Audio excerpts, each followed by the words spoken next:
Hi, this is Lexi with Build It Up East Tennessee, and today I'm going to be talking a little bit about tools. I'm going to talk about the two tools that we hand out in the program, and also about other tools that I think are pretty useful in gardening situations. So the first tool that we hand out is a Wilcox trowel. I really love these. They feel pretty indestructible.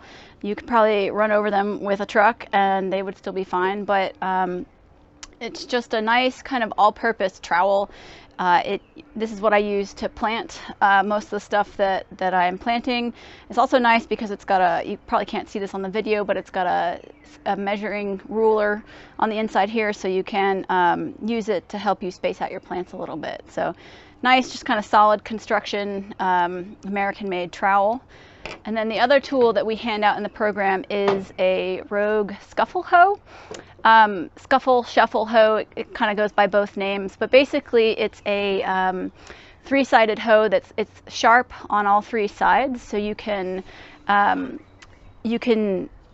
the ground and you can cut plants, cut weeds out going both directions. And the nice thing about this hoe, unlike some of the more traditional chopping hoes, is that you can stand upright with the hoe and you just kind of shuffle it along the ground. That's where it got its name, the shuffle hoe.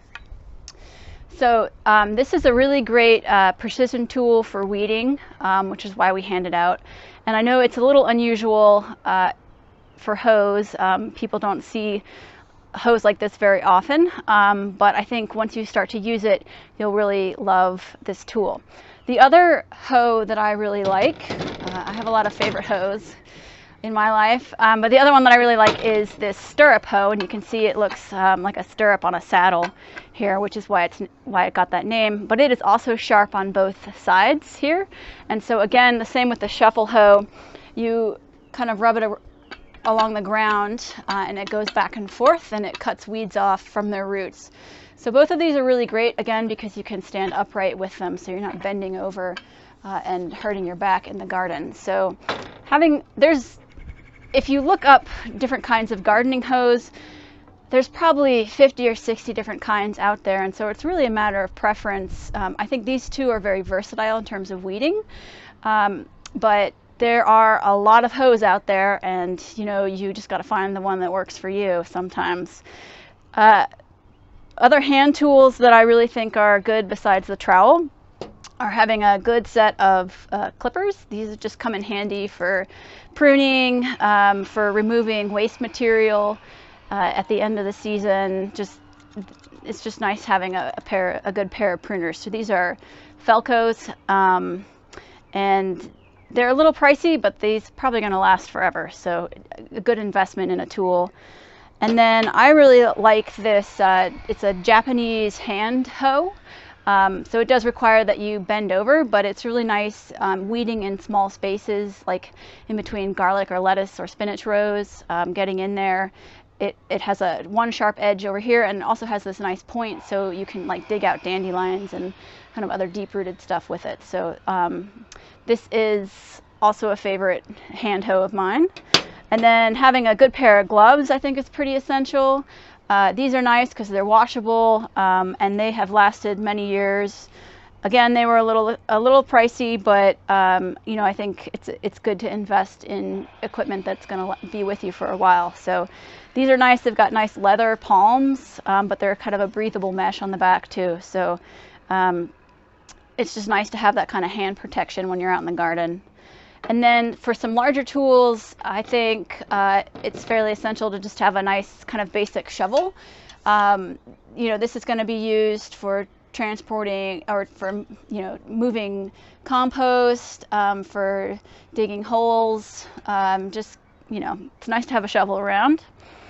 And then I really like, especially with the way that we do bed building, with these kind of raised planting areas, and where you dig the soil out from your walking areas and put it into the planting areas, it's nice to have a good solid garden rake as well, and that helps you with shaping your beds. It also, I use it to kind of smooth down planting areas. Once I put seeds in, I'll go along and just tamp down the soil with this. It's got this kind of flat edge, so it kind of tamps up the soil pretty well. And then finally, a nice garden fork is also pretty handy. This is great for digging up root vegetables and also to aerate the soil a little bit, especially if you're planting like trees or something, getting in there and just kind of getting some deeper holes into the planting area is good. But this, especially with like potatoes, garlic, onions, that kind of stuff, this is pretty essential for carrots, that kind of thing, for getting down into the soil and just lifting up your vegetable carefully from out of the soil. So you don't necessarily need to buy new tools. A lot of times you can find them at flea markets or garage sales, and you can get a lot of the stuff pretty cheaply. Some of these specialty hoes you are probably going to have to order online. I don't really see these locally at like hardware stores or garden supply stores or anything. So these were bought online. But you can probably find a good trowel, some good loppers locally too. So definitely invest in some good tools. It goes a long way in making your gardening process easier. So thanks.